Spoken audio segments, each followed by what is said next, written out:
Welcome to the Carbonsations podcast, where we speak to some of the leading figures in the emerging carbon industry.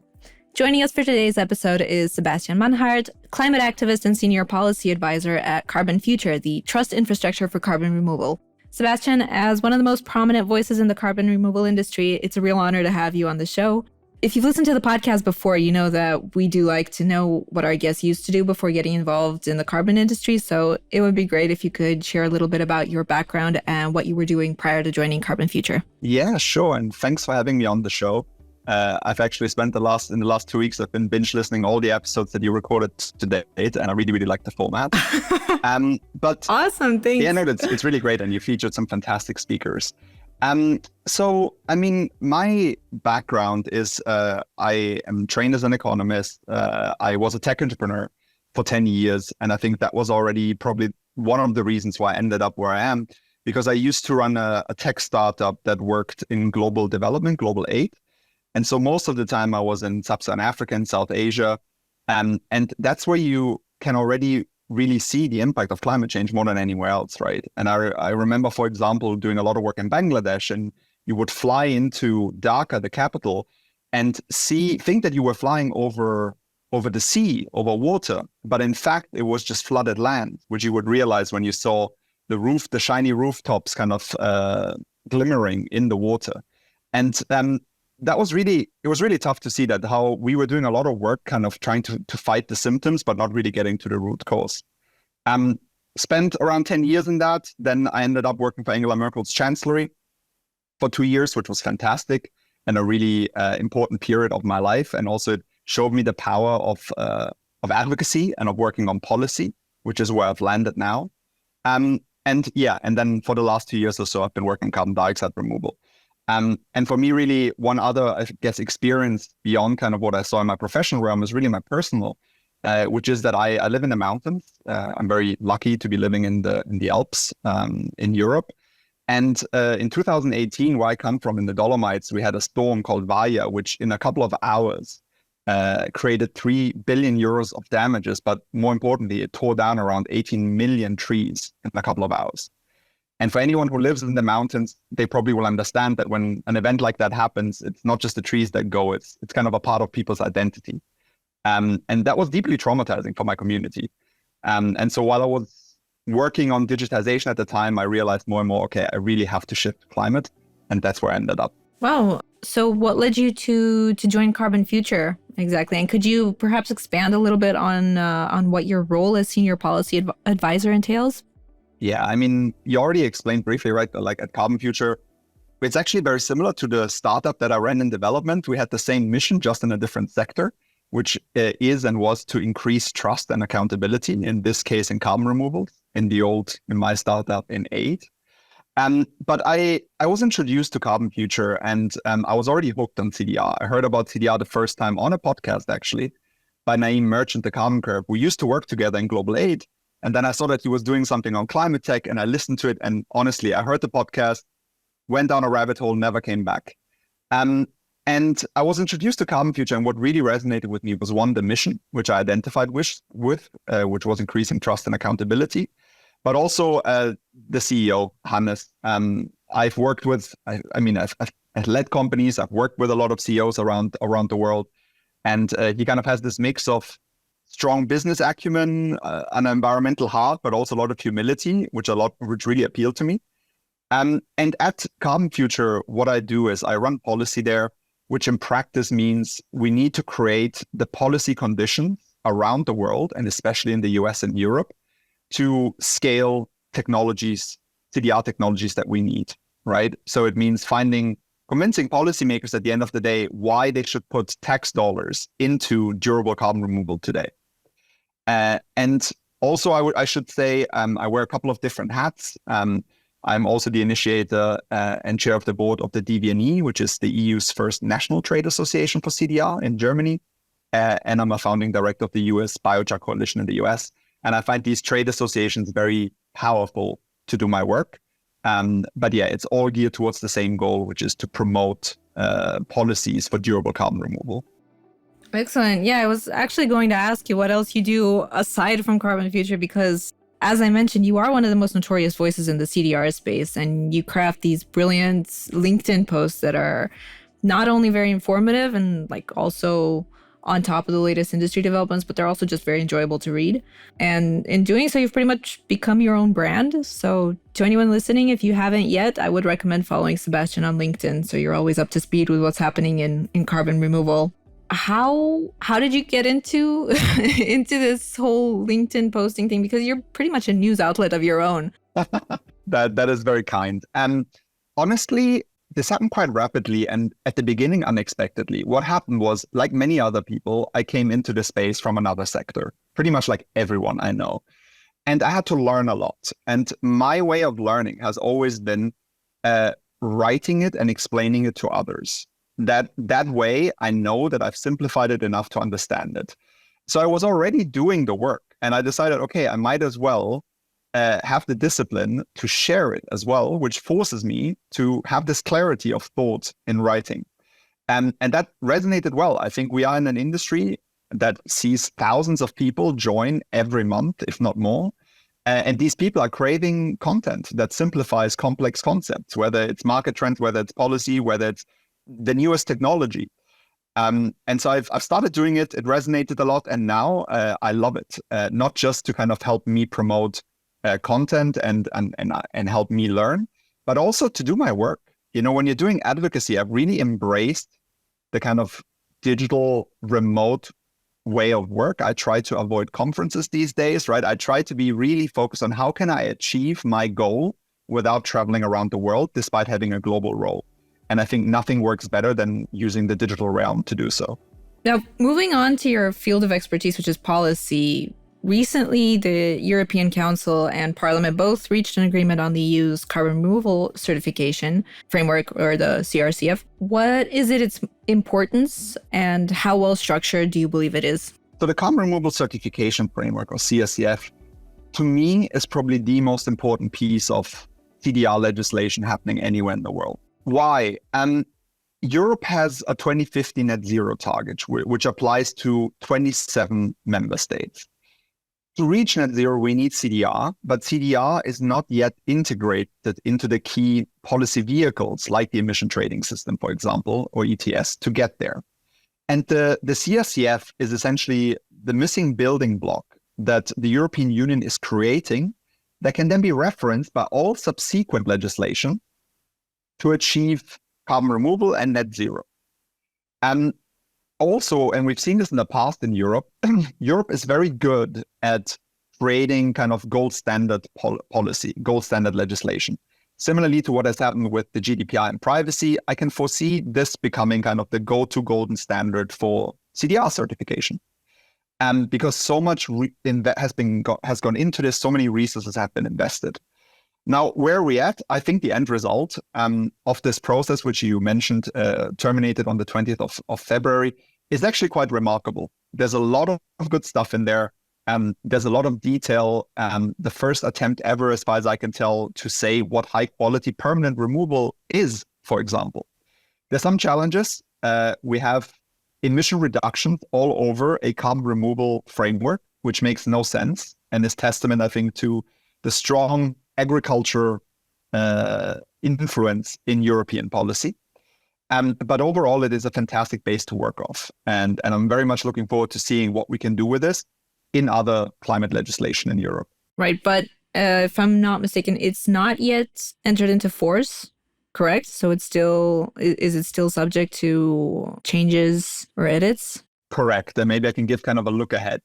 The legal text itself is going to be adopted probably before the European election in June, likely in April. That will mean that it gets implemented at the end of the year, end of 24.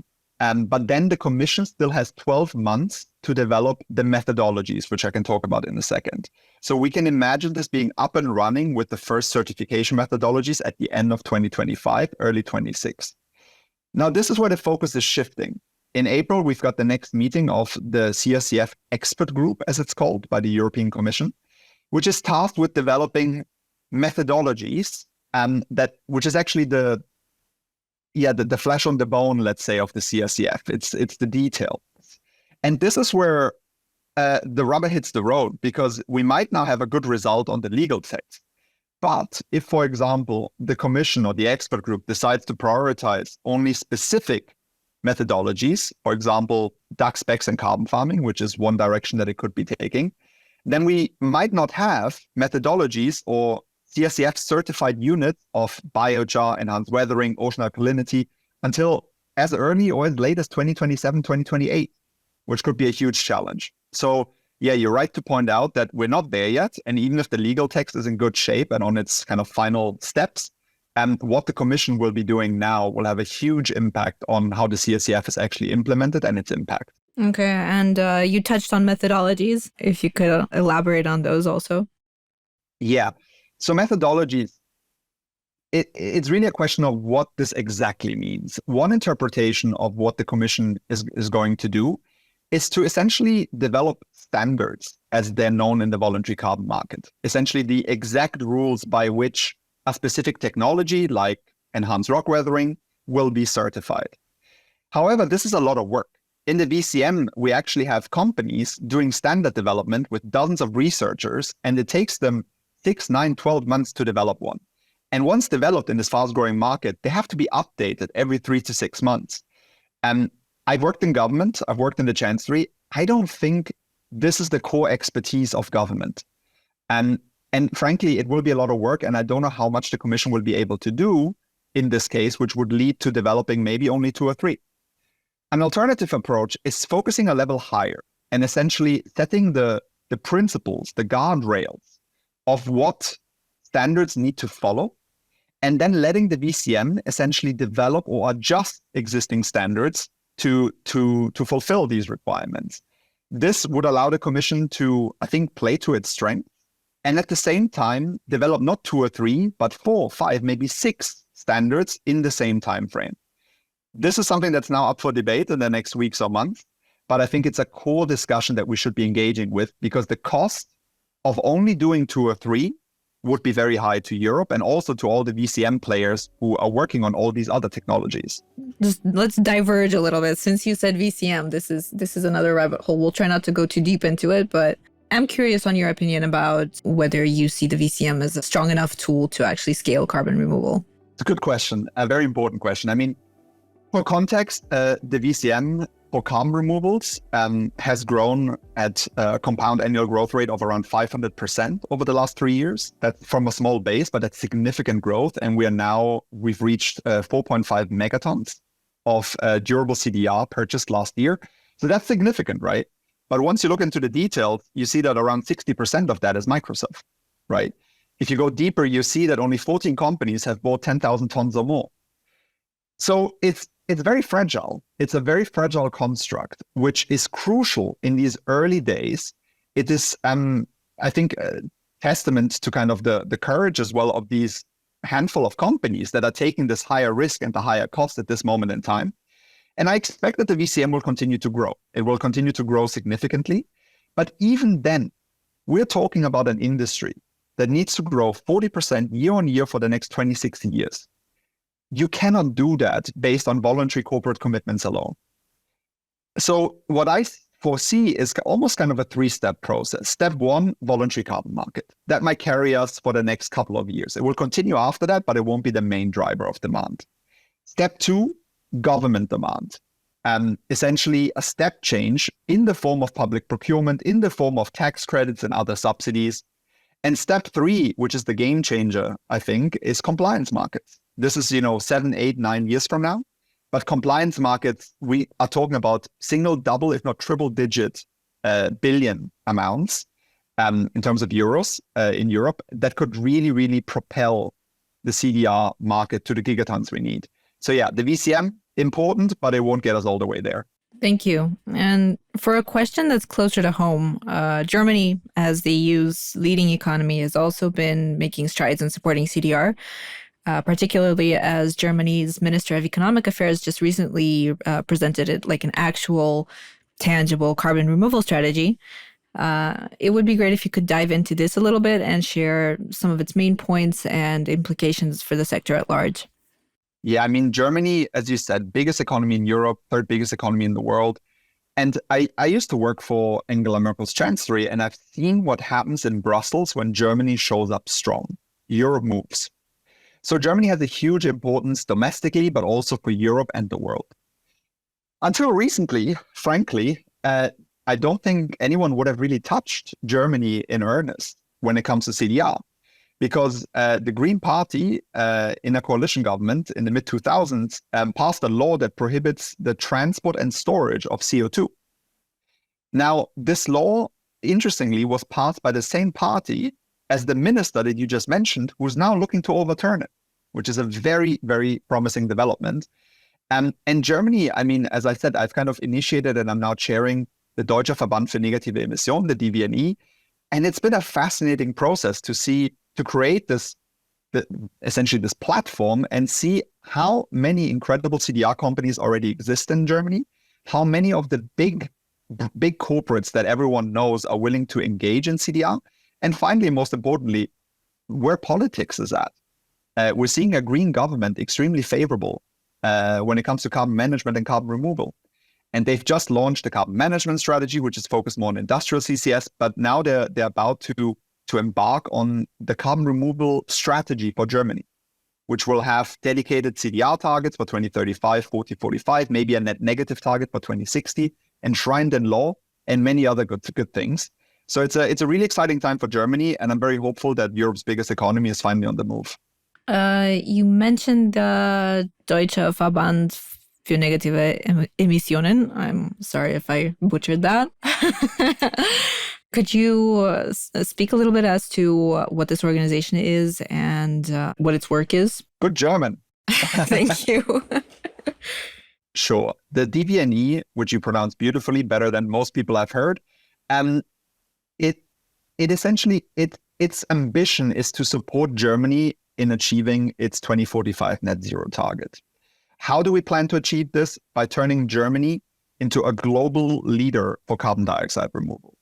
Germany has everything that it takes, right? It has a thriving startup environment for CDR.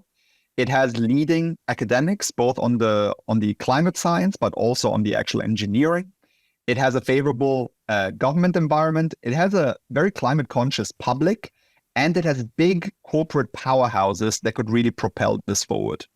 We do this by gathering these different stakeholders and creating a platform for them to interact, but primarily for politicians to have an expert go-to organization and really to make CDR real. A lot of politicians think that, and policymakers, that CDR is this thing that's going to happen in the future. No, they have to take only a train a couple of miles outside of Berlin to see, for example, Neustark's or Neocarbon's facilities, right? And there are many other partners if you travel a bit further. So CDR is happening today, and the DVNE is really aiming to show that and share the expertise with policymakers. Okay, thank you for sharing that. So hopping across the pond, I know that you'll be in Washington, D.C. Right about when this episode airs, meet with policymakers. What do you expect from your visit there? And perhaps as a follow-up question, do you think you could compare the CDR landscape in the United States versus that in Europe? Yeah. The US on a federal level is a complicated environment right now. And you've got a split Congress, which leads to a lot of political deadlock. You've got the kind of recurring government shutdown threat, which is basically putting everything on standstill in DC for weeks at a time. And you've got an election in November.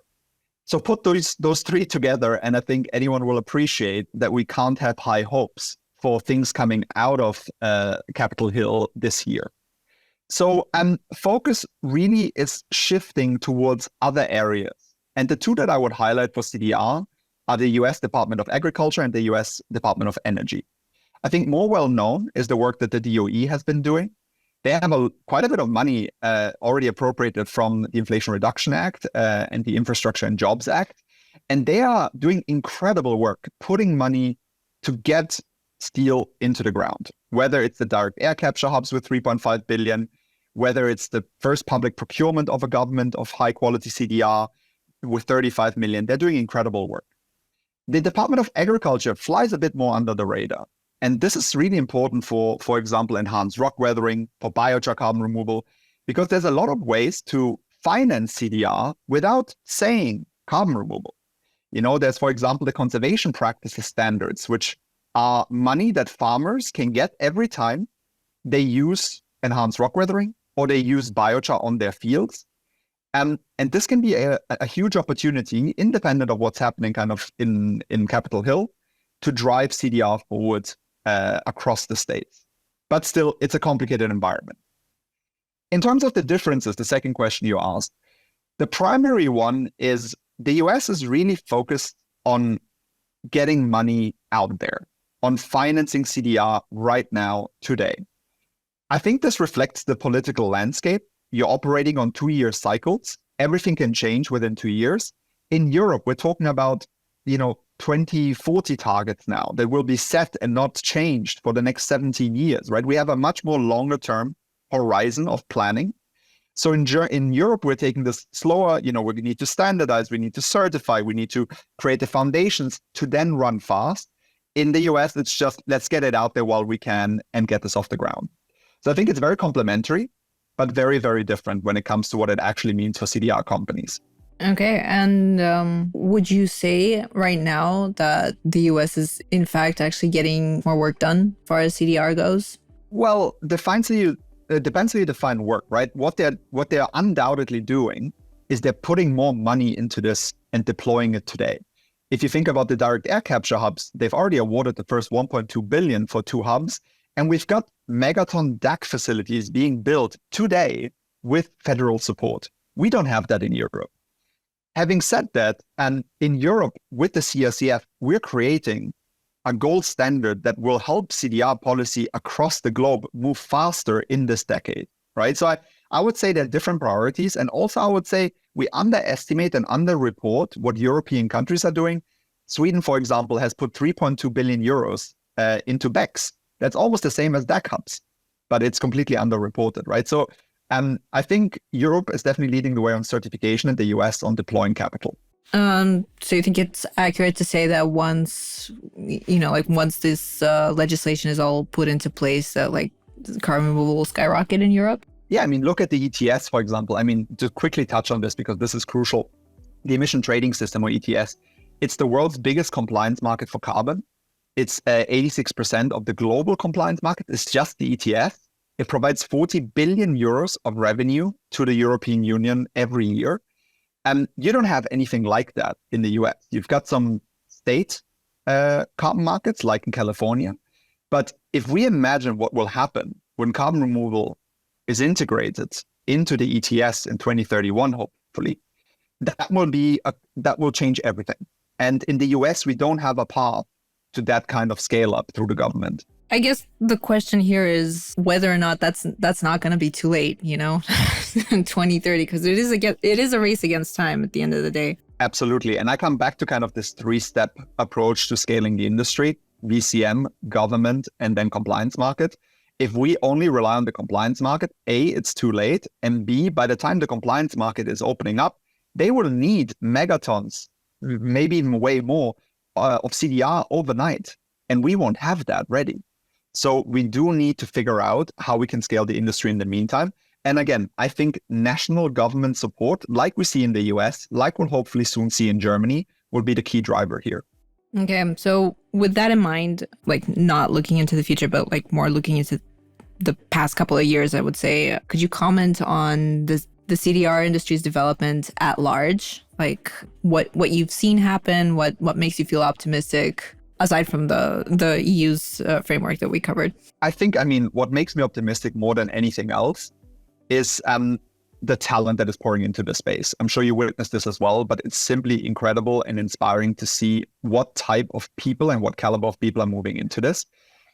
But if I kind of take a bigger lens on this, I mentioned it, right? The industry is growing fast, both on purchases and on deliveries. But the biggest challenge that the industry faces is financeability, both in terms of equity and especially in terms of project finance. And if you've gone past, the first seed round, Series A, maybe even Series B, and now you're looking to finance a $500 million DAC or BECCS facility, it's very, very, very hard to do so right now. Why? Because there's not sufficient predictable demand from buyers. I mentioned the kind of quite I guess, unpredictable and small demand that we have right now in the VCM. And that is often not enough for project finance. So what we really need, and the biggest opportunity I see, is to have government demand. There's nothing better for a bank than having the government, underwrite the purchases of the startup that you're trying to finance. So I really, really hope that we're going to see more government stepping in and using their purchasing power to also create confidence in the VCM. And there are many things that you could do here. For example, you can do direct procurement like the DOE is doing right now in the US, or you could make CDR a requirement for public tenders. Imagine if 10% of all emissions of any public tender have to be offset with durable removal.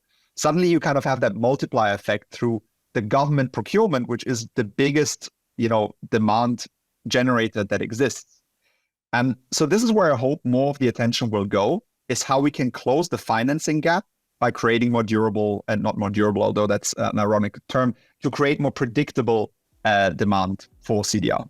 On that note, perhaps a bit of a sidetrack, but because I recently spoke to Kita's CEO and co-founder, what she was mentioning is that the presence alone of carbon insurance in this industry is already starting to, breathe more trust into the VCMs on behalf of like bigger financial institutions and governments. So yeah, I guess we are moving in that direction slowly, hopefully faster in the future, but it is happening for now. Definitely.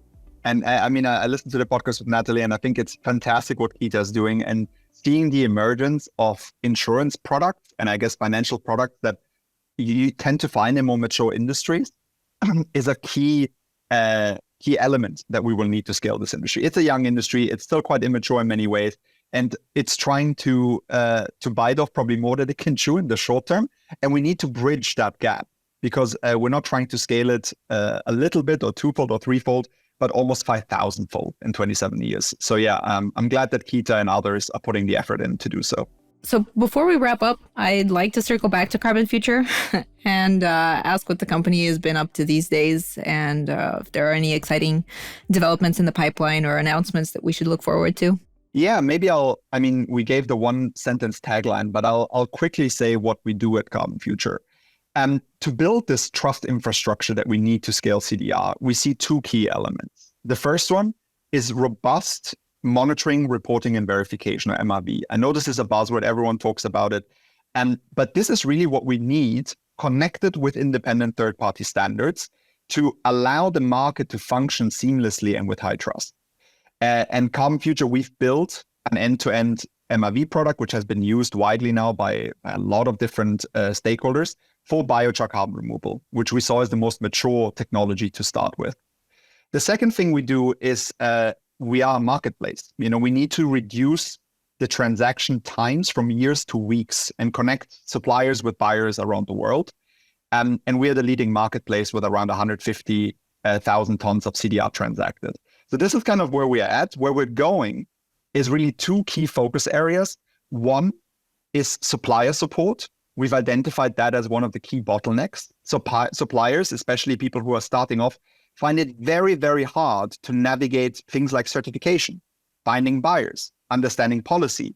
And we basically handhold them from beginning to end to help them along the journey.